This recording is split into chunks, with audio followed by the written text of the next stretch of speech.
آج 22 پارے کا خلاصہ بیان کریں گے۔ اللہ تعالیٰ فرماتے ہیں وَمَن يَقْنُتْ مِنكُنَّ لِلَّهِ وَرَسُولِهِ وَتَعْمَلْ صَالِحًا نُؤْتِهَا أَجْرَهَا مَرَّتَيْنِ وَأَعْتَدْنَا لَهَا رِزْقًا كَرِيمًا۔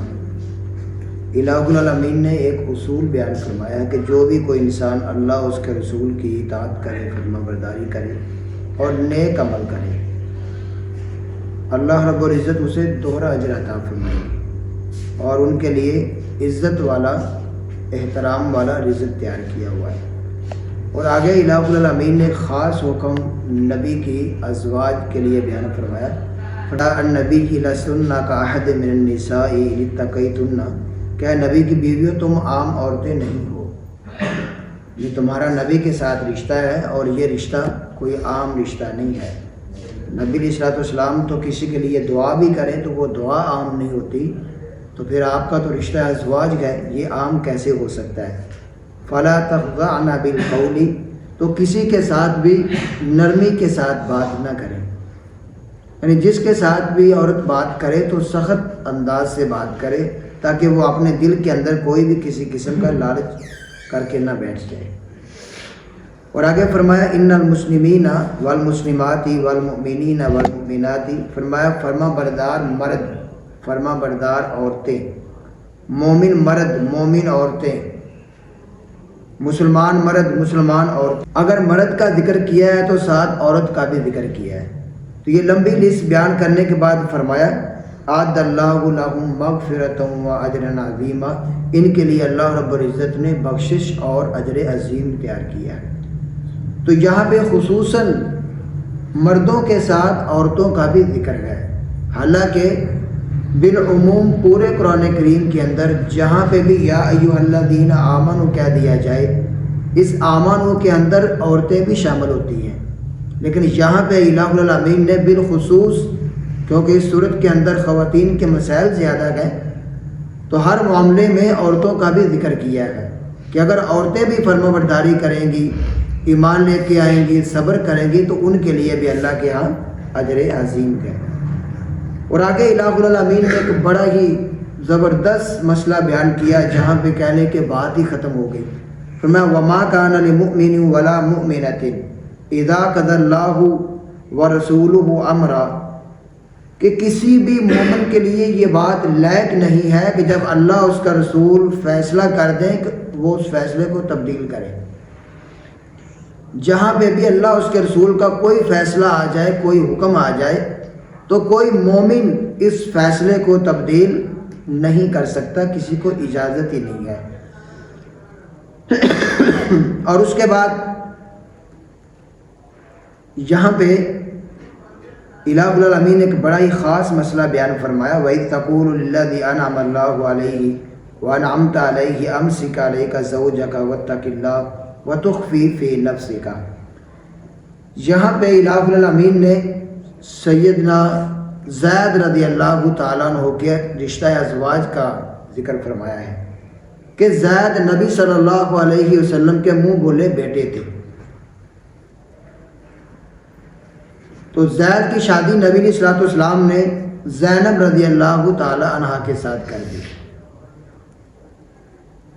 تو زینب ایک خاندانی عورت تھی، ہاشمی خاندان کے ساتھ تعلق رکھنے والی، اور زید ظاہری بات ہے غلام تھا، تو شاید اس وجہ سے ان کا آپس میں طبیعت ان کی موافق نہ ہو سکے، ان دونوں کے درمیان جھگڑا رہتا، لڑائی رہتی، تو نبی صلی اللہ علیہ وسلم بڑا سمجھانے کی کوشش کرتے، اور اللہ رب العزت نے نبی صلی اللہ علیہ وسلم کو پہلے ہی یہ بات بتلا دی کہ محمد صلی اللہ علیہ وسلم اگر زید نے اپنی بیوی کو طلاق دے دی، اگر زید نے اپنی بیوی کو طلاق دے دی تو آپ کو زینب کے ساتھ شادی کرنی پڑے گی۔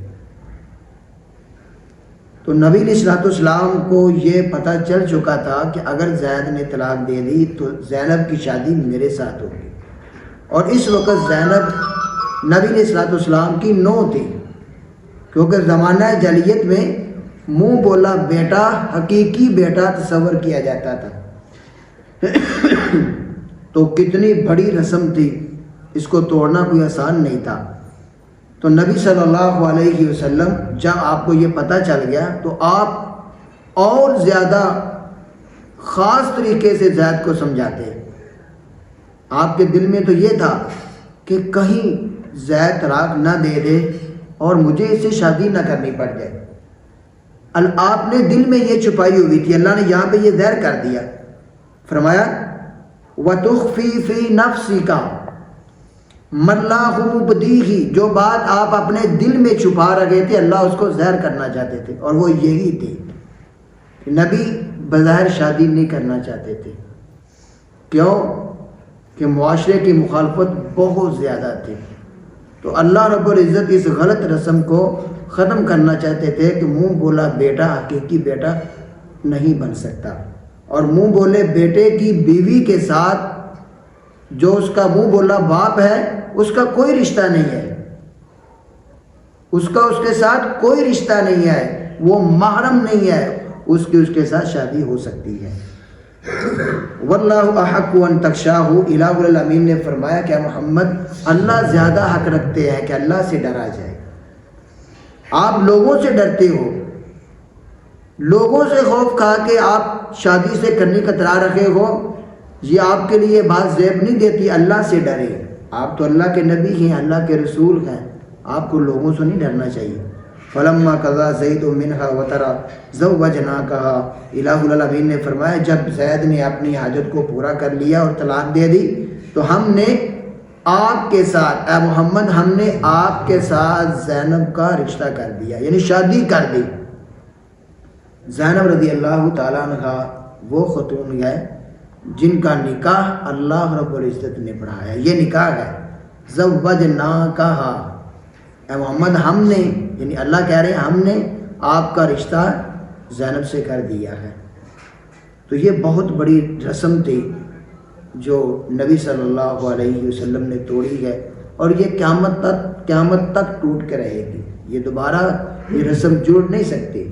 منہ بولے بیٹے کا اس مرد کے ساتھ کوئی تعلق نہیں ہے، نہ اس کی وراثت میں تعلق ہے، نہ اس کے خاندان میں کوئی تعلق ہے، نہ وہ اس کا محرم بن سکتا ہے، نہ یہ مرد اس کی بیوی کا محرم بن سکتا ہے.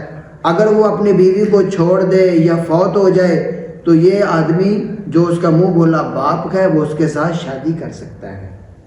تو اللہ نے کہیں پہ بھی ایسی چیز کو مخفی رکھا ہی نہیں جہاں پہ کوئی کجی ہو، کوئی کمی ہو. اور پھر الہ العالمین نے تو دین اسلام کے اندر معاشرے کی پرواہ بالکل بھی نہیں کروائی. بار خواہ بار مقامات پہ الہ العالمین نے نبی علیہ السلام کو یہ تعلیم دی کہ آپ لوگوں سے کیوں خوف کھاتے ہو، جو اللہ کا حکم ہے وہ مانیں.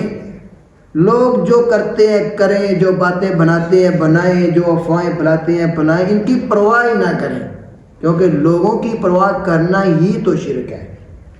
جب آپ کوئی کام کریں گے اور دیکھیں گے کہ لوگ یہ کہتے ہیں، لوگ یہ کہتے ہیں، یہی تو ریاکاری ہے کہ لوگوں کے خوف سے کوئی کام کرنا، لوگوں کے خوف سے کوئی کام نہ کرنا. اسلام میں لوگوں کی کوئی پرواہ نہیں ہے. اور اس کے بعد الہ العالمین نے فرمایا ما کان محمد ابا احد من رجالکم. جہاں بھی اللہ نے بات کو واضح کر دیا کہ لوگ کہتے تھے زید بن محمد، زید بن محمد. اللہ نے حکم ہی نازل کر دیا کہ ما کان محمد ابا احد من رجالکم، محمد مردوں میں سے کسی کے بھی باپ نہیں ہے. محمد مردوں میں سے، مرد تھے نا، جوان تھے، بچوں کے باپ تو آپ تھے، آپ کے 3 بیٹے تھے، وہ بچپن میں فوت ہو گئے. تو اللہ نے فرمایا کہ محمد مردوں میں سے کسی کے بھی باپ نہیں تھے. وَلَٰكِن رسول اللہ وخاتم النبیین، ہاں آپ اللہ کے رسول ہیں اور خاتم النبیین ہیں. اور آگے الہ العالمین نے فرمایا یا ایھا النبی انا ارسلناک شاہدا ومبشرا ونذیرا، کہ نبی ہم نے آپ کو شاہد بنا کے بھیجا ہے. شاہد کا مطلب کیا ہے؟ گواہی دینے والا. نبی صلی اللہ علیہ وسلم اپنی امت میں گواہی دیں گے. جو لوگ ایمان لے کے آئے ان کی بھی گواہی دیں گے، جو ایمان نہیں لے کے آئے ان کی بھی گواہی دیں گے. اور بعض لوگ یہاں سے معنی کرتے ہیں شاہدن، اے نبی آپ حاضر ناظر ہیں، اے نبی آپ حاضر ناظر ہیں، آپ ہر وقت ہمارے پاس ہمارے ساتھ موجود ہیں۔ یہ نبی کی بہت بڑی توہین ہے، اس کا معنی حاضر ناظر کرنا یہ نبی کی بہت بڑی توہین ہے۔ نبی حاضر ناظر ہے، اس محفل کے اندر موجود ہے اور میں یہاں بیٹھ کے درس دے رہا ہوں، اس سے بڑی گستاخی اور کیا ہو سکتی؟ نبی جماعت کے اندر حاضر ناظر ہے اور مولوی صاحب جماعت کروا رہے ہیں۔ نبی جمعے کے خطبے کے اندر حاضر ناظر ہے، موجود ہے اور مولوی صاحب خطبہ دے رہے ہیں، تو اس سے بڑی شرم والی بات اور کیا ہو سکتی ہے؟ تو اللہ تعالیٰ ہدایت عطا فرمائے جو لوگ قرآن کریم میں تعویل کرتے ہیں۔ اور فرمایا وَمُبَشِّرًا، اور آپ بشارت دینے والے ہیں، خوشخبری دینے والے ہیں، جو لوگ اچھے اعمال کرتے ہیں انہیں آپ خوشخبریاں دیتے ہیں، وَنَذِيرًا، اور جو لوگ برے کام کرتے ہیں انہیں آپ ڈراتے ہیں۔ اور آگے فرمایا ان اللہ وملائکتہ یصلون علی النبی یا ایھا الذین آمنوا صلوا علیہ وسلموا تسلیما، کہ یقیناً اللہ رب العزت اور اس کے فرشتے محمد صلی اللہ علیہ وسلم پہ درود پڑھتے ہیں۔ تو ایمان والو آپ بھی محمد صلی اللہ علیہ وسلم پہ درود بھی پڑھو اور سلام بھی پڑھو۔ نبی صلی اللہ علیہ وسلم پہ درود پڑھنا بہت بڑا عمل ہے، اگرچہ بے شمار اسلام میں اچھے اچھے اعمال موجود ہیں، لیکن درود کے مقابلے میں کوئی عمل نہیں ہے۔ جو انسان یہ چاہتا ہے کہ میں ہمیشہ فریش رہوں، میں ہمیشہ غموں سے دور رہوں، پریشانیوں سے دور رہوں، ہمیشہ اپنی زبان کے اوپر درود جاری رکھیں، درود جاری رکھیں۔ نبی صلی اللہ علیہ وسلم کا وعدہ ہے جو ہر دعا کی جگہ پہ درود پڑھتا ہے اللہ رب العزت اس کے تمام کے تمام غم حل فرما دیں گے، تمام پریشانیاں اس کی دور فرما دیں گے۔ اور آگے فرمائے یا ایھا الذین آمنوا لا تکونوا کالذین آذوا موسیٰ، کہ اے لوگوں ان لوگوں کی طرح نہ ہو جانا کہ جنہوں نے موسیٰ علیہ السلام کو تکلیف دی، موسیٰ علیہ السلام کو تکلیف دی۔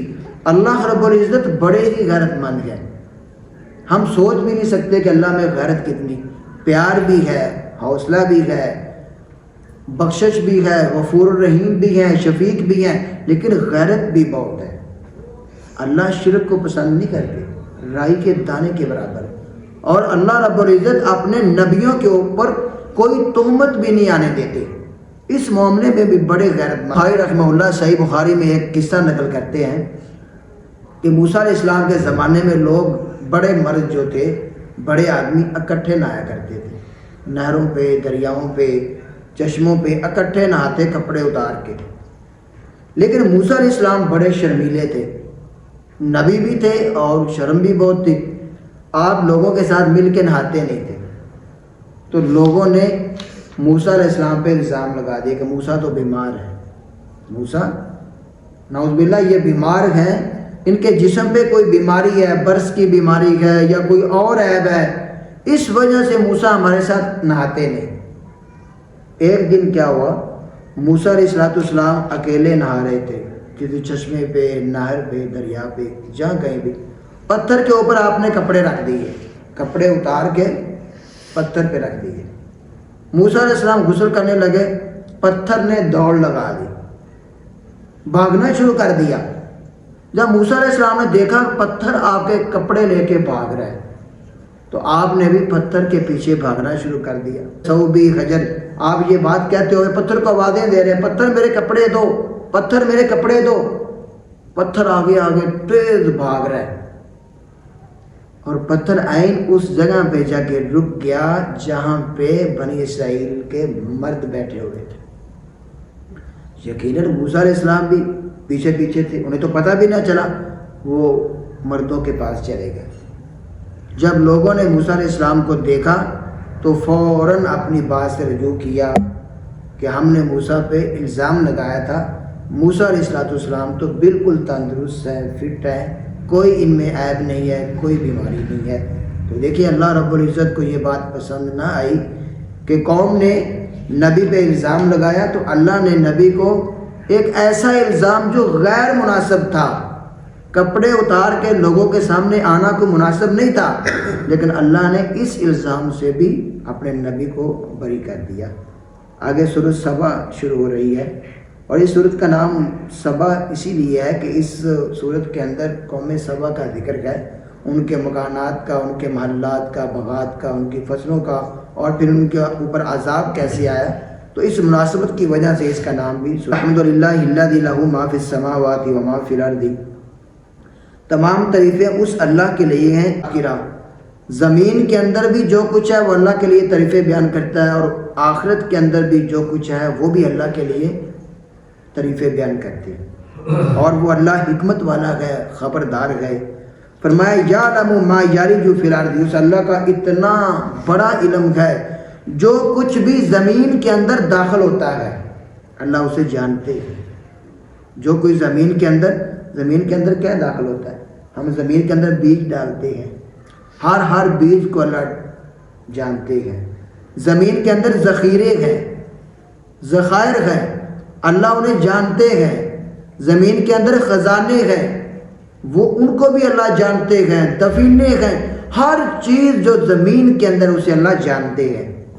اور فرمایا وما یخرج منہا، جو کچھ زمین سے نکلتا ہے اسے بھی اللہ جانتے ہیں۔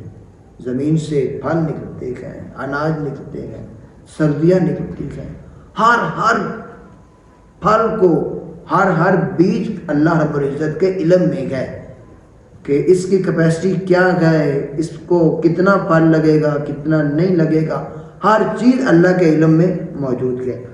وما ينزل من السماء، جو کچھ آسمانوں سے اترتا ہے وہ بھی اللہ کے علم میں ہے۔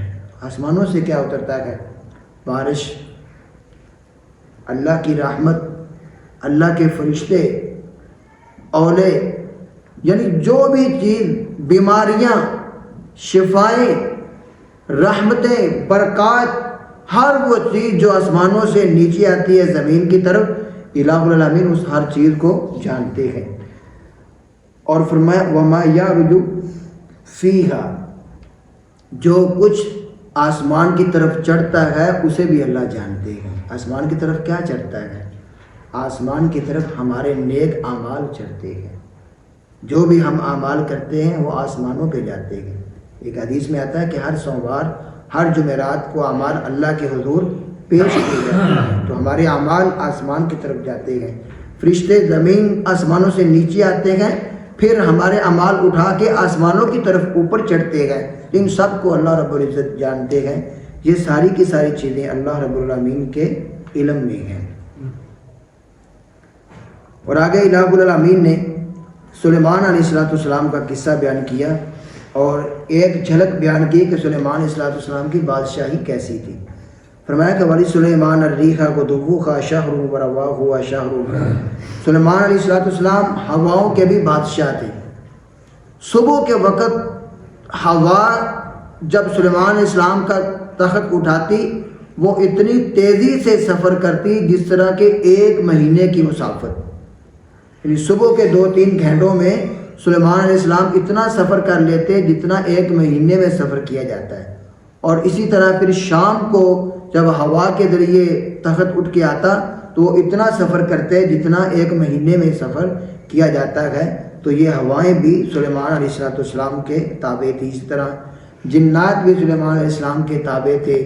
جنات کھانا بنایا کرتے تھے، اور یہاں پہ ان کا ذکر ہے کہ ان کی دیگیں بہت بڑی بڑی تھی، محلات جتنی ان کی دیگیں تھی، ان دیگوں کے اندر وہ کھانا بناتے اور پھر وہ اللہ کے مخلوق کی دعوتیں کرتے۔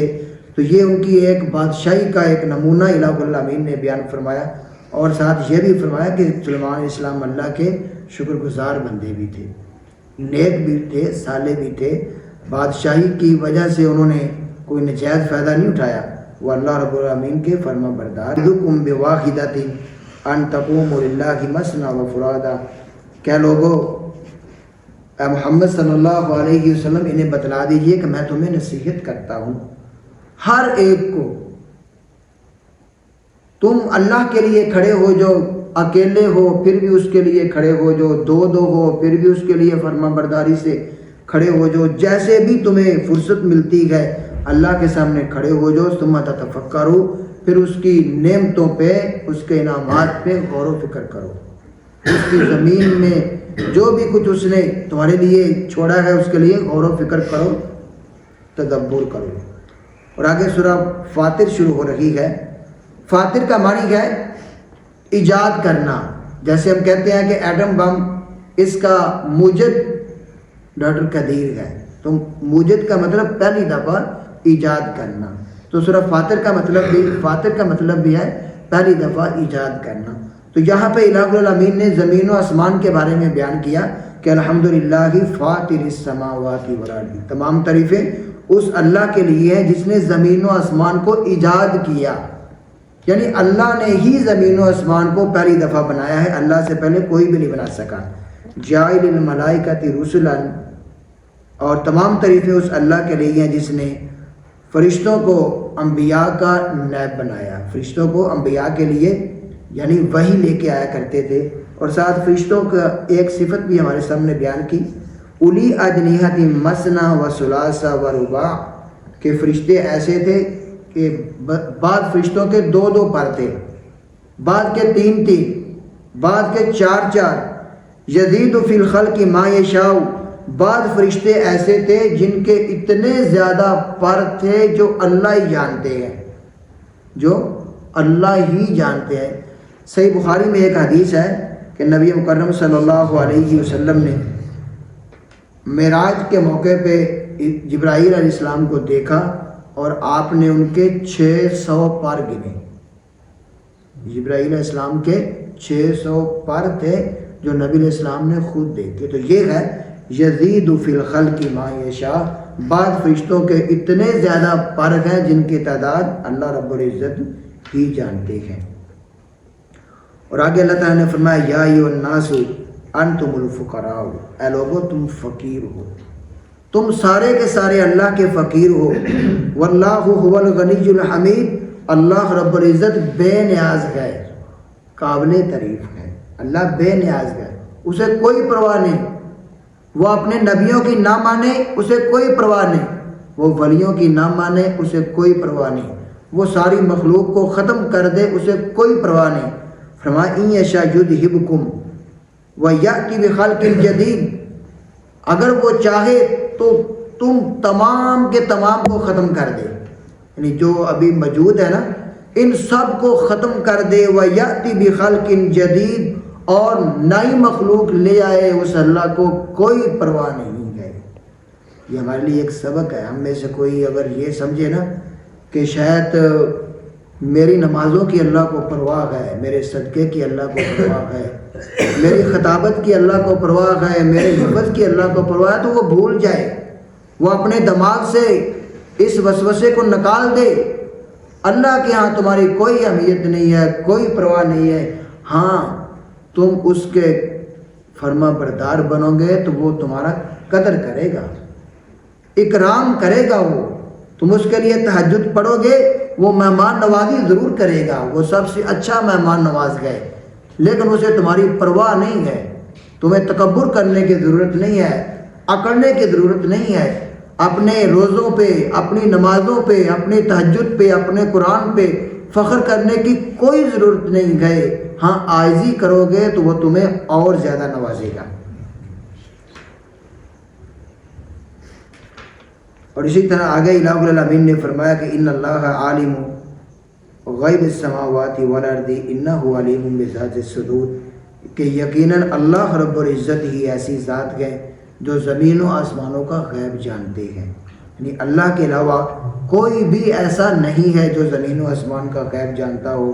اور ساتھ فرمایا انہ علیم بذات الصدور، الہ العالمین اتنی بڑی ذات ہے کہ وہ تمہارے دلوں کے اندر جو کچھ ہے نا، تمہارے دلوں کے اندر وہ بھی جانتے ہیں کہ تم بظاہر کیا بات کر رہے ہو، دل میں کیا چھپایا ہے۔